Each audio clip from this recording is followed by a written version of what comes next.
Сәлеметсіздер ме? Каналыма қош келдіңіздер. Сіздермен бүгін пияздың пайдасы туралы айтамыз. Пияздың құрамында көптеген пайдалы дәрумендер бар. Олар улы заттарды ағзадан шығарып, жағымсыз әсерлерге төтеп береді. Пияздың иісі өте жағымсыз екені бәрімізге жақсы белгілі. Алайда бұл көкөністің бойындағы ең құндысы да осы.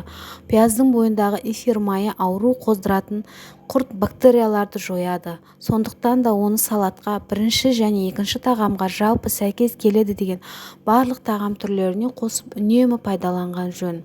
А витаминоз және иммунитетті нығайту кезінде пияздардың артықшылықтары көп. Пияз вирустар, бактериялар мен тіпті кейбір саңырауқұлақтар сияқты патогендіні өлтіреді. Ол ағзаға керекті заттардың мол қоры, мысалы С, витамин 1 дәрумендері, каротин сынды ағзаның иммундық жүйесін нығайтып және қабынудан қорғап, тыныс алу жолдарын ауруынан қорғайды. Пиязды үй жағдайында, емдік жағдайда қолдануға болады.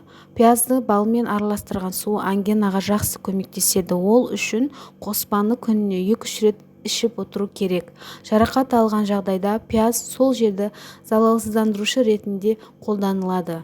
Пияз әсіресе суды жақсы тазалайды. Ыдыстағы суға оның бір түйірін салып жіберсе, судың жаман дәмі алады. Тұмауратып жөтеліп жүрген кезде пияздың сөлін қақырушы ретінде қолданылған. Суықтап қалған кезде дәкені пияз сөліне батырып алып, күніне 3-4 рет 10-15 минутта мұрынға тығып қойса, тұмау тез кетеді. Әдетте кішкентай балалардың бір қатарында аскарида болатыны белгілі.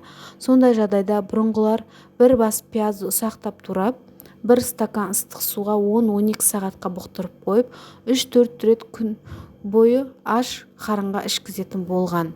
Бір айта кетерлік нәрсе, бүйрек, бауыр, жүрек ауруы бар адамдардың пиязды абайлап қолданғаны жөн.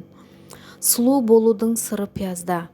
Пиязбен денсаулықты ғана емес, сұлулықты да сақтауға болады. Беттегі дақтар мен пигменттерді кетіру үшін пиязбен сүртсеңіз жеткілікті. 2 аптадан кейін олардың азайғанын байқайсыз.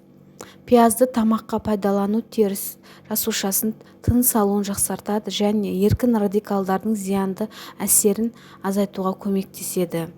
Ескерту: пайдалы екен деп пиязды шамадан тыс қолдануға болмайды. Пайда бар жерде кесел де бар екендігін ұмытпаңыз. Егер де сізде ас қорыту жолының қабыну немесе жарасы болса, немесе жүйке қозуға бейім болсаңыз, пиязды көп пайдалану сізге кері әсер етуі мүмкін. Себебі домалақ басты пияз асқазанның шырышты қабатын және ішектерді тітіркендіреді және калийдің молдығы жүйке жүйесінің тым аса қозуына, жүрек ритмінің бұзылуына себепші болуы мүмкін. Егер де сізге берілген ақпарат ұнаса, каналыма жазылуды ұмытпаңыз.